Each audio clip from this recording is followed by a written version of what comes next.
Okay, so from the last talk, to have a fulfilling career, do what contributes to other people. But how can you do that? That's what this talk is about.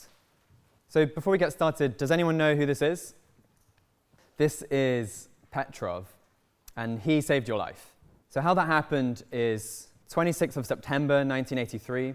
In the early hours of the morning, the Soviet Union's early warning systems detected an incoming missile strike from the United States. This was a really, really poor time for US-Soviet relations.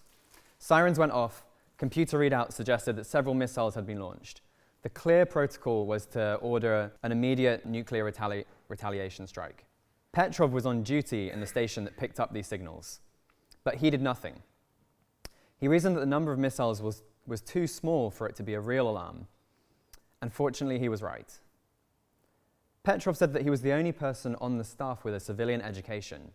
Everyone else had been in military school since they were young and would have been much more inclined to just follow orders. And this story shows that some people have huge effects on the world, and not always in the stereotypical ethical professions.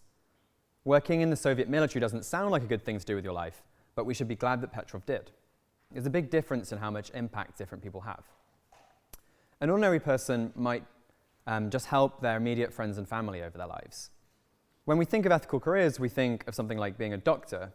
And we've estimated that, in fact, becoming a doctor in the UK adds about 50 years of healthy life to the world, which is something like saving 1.6 lives over your career, which is a very substantial impact compared to perhaps what you might just do if you have an ordinary career.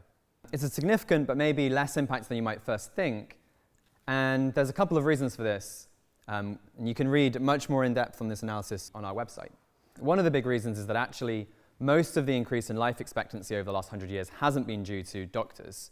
It's been due to wealth, sanitation, better nutrition, vaccines, not practicing medicine. The other really big reason is that there's already a lot of doctors in the UK or the US, and so that means that all the most important medical interventions are being done. Becoming a doctor yourself only adds to the doctors at the margin, and those doctors are doing comparatively less important work.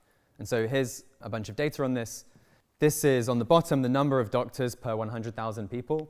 And on the side, it's the amount of ill health per 100,000 people. We're measuring ill health in DALYs, which is a standard measure used in health economics. And basically what you can see here is that the amount of ill health decreases rapidly for the first 100 doctors per 100,000 people, but then it really starts to level out. At that point, most of the important interventions have been done. And so additional doctors doesn't have that much of an extra benefit. Not zero, but less than you might first think. Okay, so now compare the impact of an individual doctor with the people who discovered oral rehydration therapy, which is just basically giving salt water to people with diarrhea. And this turns out to make you much less likely to die of diarrhea, because the main way you die is through dehydration. This was discovered in the 60s by a group of scientists in Bangladesh. And it's been estimated that since that discovery was made, about 50 million lives have been saved from diarrhea. If the Bangladesh group accelerated the discovery by 2 years, because someone would have discovered it anyway, but supposing they accelerated it by 2 years, then that means they've done something like saving 2 million lives. The 2-year acceleration is maybe a conservative estimate because it's a pretty simple intervention, but it hadn't been discovered for hundreds of years before. It was only in the 60s when it was discovered. So now that group, their impact completely dwarfs the impact of becoming a doctor. But we can go much further. Consider Dr. Landsteiner, who developed the science of blood groups. This made many operations possible that just weren't possible before. Researchers have estimated that this saved 1 billion lives since this discovery was made. If again, Dr. Landsteiner accelerated the discovery by 2 years, then that would mean he'd saved about 17 million lives. And of course, Petrov, as we saw at the start, perhaps saved the entire 5 billion population alive at that time, and many future generations.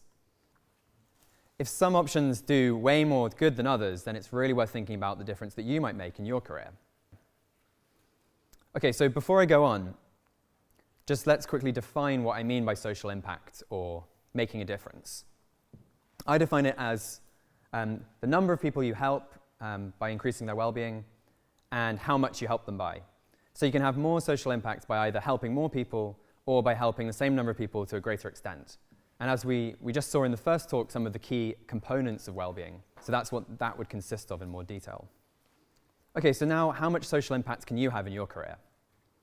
And I think everyone in this room can have a very substantial social impact very easily. And I'm now just going to describe that, how to do that. And it's with what I call the easy baseline. So basically, the easy baseline is do whatever job you would most personally enjoy, and then give 10% of your income to the world's poorest people. You can now do this through a charity called Give Directly, which distributes money through mobile phones to poor households in Kenya. As we saw earlier, money goes further the poorer you are. So you're going to be about 100 times wealthier than the poor people living in Kenya. So that means spending the money on them rather than yourself increases their well-being about 100 times as much as it would if you just spent it on yourself. More precisely, you're in a group that's going to earn an average of about £40,000, so 10% of that per year is £4,000 per year, which is enough to double the annual household income of about 6 Kenyan families, making a serious difference to hundreds of people over your career, which is a pretty major impact. Here's an example of a recipient of Give Directly's cash transfers. I would like to use part of the money to build a new house since my house is in very bad condition. My current goals are to build and own a pit latrine and dig a borehole since getting water is a very big problem. Giving 10% of your income is very little sacrifice compared to, say, going into the non-profit sector or becoming a teacher, which would involve cutting your income by much more than 10%.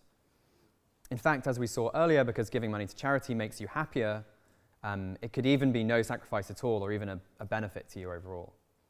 And so how come this is possible? How come it's so easy to make such a big difference for such little sacrifice? And basically that just comes back to the graph we saw in the last talk. It's possible because we are living in a very unusual world where a small fraction of people, us, hold all the wealth and everyone else has almost nothing. And globally, you're the 1%. I was so moved by this reasoning that when I was a student at Oxford, I pledged to give 10% of my lifetime income to charity.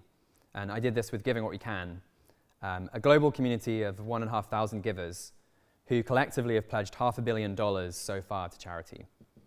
So if you want to have a significant social impact with your career, this is the easiest thing you can do.